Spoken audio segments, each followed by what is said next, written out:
Assalamualaikum warahmatullahi wabarakatuh. Perkenalkan, nama saya Itia Prananda. Pada kesempatan kali ini, saya akan mempresentasikan mengenai rencana pelaksanaan pembelajaran atau yang lebih dikenal sebagai RPP dan juga Hangout yang sudah saya buat. Mata pelajaran Bahasa Indonesia Sekolah Menengah Atas kelas 10 semester ganjil dengan materi pokok buku pengayaan non-fiksi, alokasi waktu 4 kali 45 menit dalam 2 kali pertemuan. KD yang saya pilih yaitu 3.9 dan 4.9. Kompetensi dasar 3.9 yaitu mengidentifikasi butir-butir penting dari 2 buku non-fiksi, buku pengayaan, dan 1 novel yang dibacakan, nilai-nilai dan kebahasaan, cerita rakyat, dan cerpen.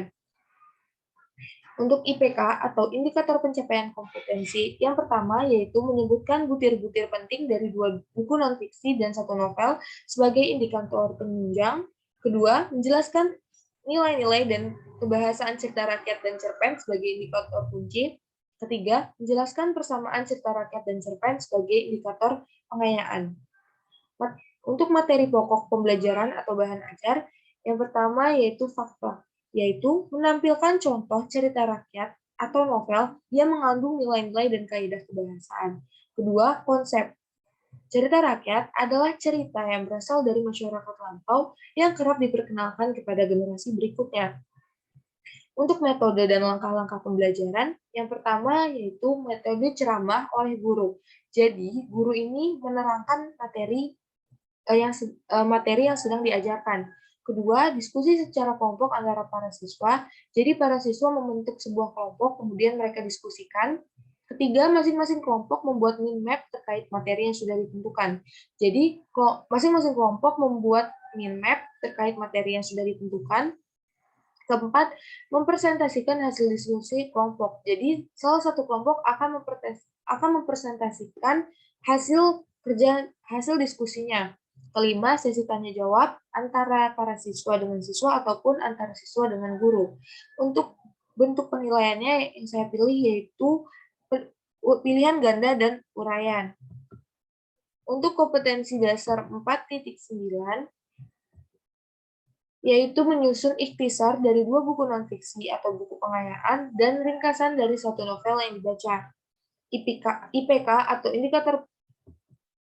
indikator pencapaian kompetensi yang saya pilih yaitu pertama mengatur ikhtisar pada 2 buku non-fiksi dan 1 novel sebagai indikator penunjang. Kedua, menciptakan ikhtisar dari 2 buku non-fiksi dan 1 novel sebagai indikator kunci. Ketiga, menyusun ikhtisar yang baik dan benar sebagai indikator pengayaan. Kemudian, untuk materi pokok pembelajaran atau bahan ajarnya yang pertama adalah prosedur. Membaca sebuah cerita dari salah satu buku non-fiksi, kemudian mulai mengatur dan atau menyusun cerita tersebut menjadi sebuah ikhtisar. Kedua, metakognitif. Membuat sebuah ikhtisar yang baik dan benar sesuai dengan isi cerita pada salah satu buku non-fiksi yang sudah dibaca.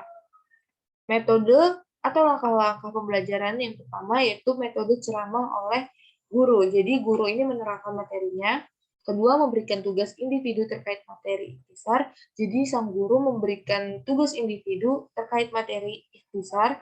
Ketiga, mempresentasikan hasil ikhtisar. Jadi guru akan meminta salah satu muridnya untuk mempresentasikan materi ikhtisar. Untuk bentuk penilaiannya saya juga menggunakan pilihan ganda dan uraian. Di sini ada handout dari materi saya yaitu buku pengayaan non-fiksi dengan KD 3.9, 4.9. Yang pertama itu ada pengantar. Jadi di pengantar ini kita menjelaskan apa sih buku pengayaan. Jadi buku pengayaan adalah buku yang digunakan sebagai rujukan standar pada mata pelajaran tertentu. Buku pengayaan non-fiksi ini berisi wawasan ilmu pengetahuan yang sangat berguna untuk menambah pengetahuan tentang berbagai hal. Buku pengayaan biasanya berisi pengetahuan, keterampilan, dan juga kepribadian. Buku pengayaan disajikan dengan bahasa yang ringan dan komunikatif sehingga isinya mudah dipahami oleh pembaca. Untuk petunjuk, yang pertama, bacalah 2 buku pengayaan non-fiksi. Kedua, cermati isi bacaan pada buku pengayaan non-fiksi. Ketiga, diskusikan bersama kelompok dan buatlah mind map dari hasil bacaan tersebut. Keempat, buatlah ikhtisar dari buku penghayatan fiksi tersebut.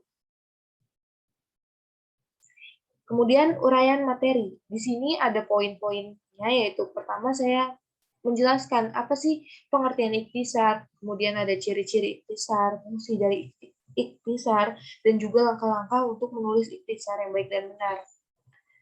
Di poin A yaitu saya menjelaskan apa pengertian dari ikhtisar, terus kemudian apa sih fungsi dari ikhtisar.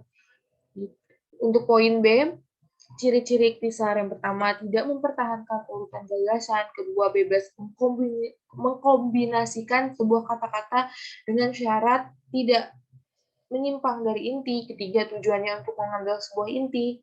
Kemudian ada fungsi ikhtisar yaitu pertama untuk mengembangkan ekspresi serta penghematan kata, kedua memahami serta mengetahui isi sebuah buku atau sebuah karangan, ketiga membimbing serta menuntun seseorang agar dapat memahami inti dari suatu isi, dan yang terakhir itu adalah langkah-langkah menulis ikhtisar.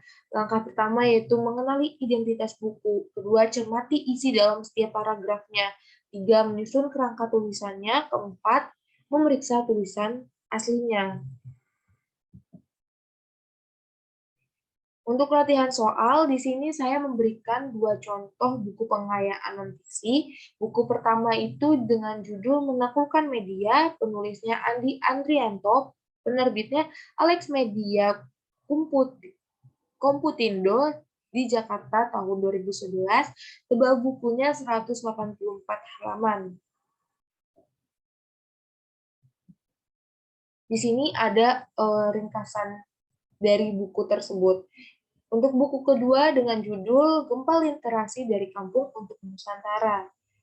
Penulisnya Gol A. Gong dan Agus M. Irkam. Penerbitnya Gramedia di Jakarta tahun 2012 dengan tebal buku 510 halaman. Kemudian setelah ringkasan ceritanya, di sini saya memberikan soal yaitu berbentuk tabel, di mana kolom pertamanya ini identitas buku, keduanya ikhtisar. Jadi nanti murid akan menentukan dari buku penghayatan non-fiksi yang sudah dibaca sebelumnya, apa identitas bukunya dan juga ikhtisar yang sudah mereka cari. Sekian presentasi yang dapat saya sampaikan, kurang lebihnya saya mohon maaf. Wassalamualaikum warahmatullahi wabarakatuh.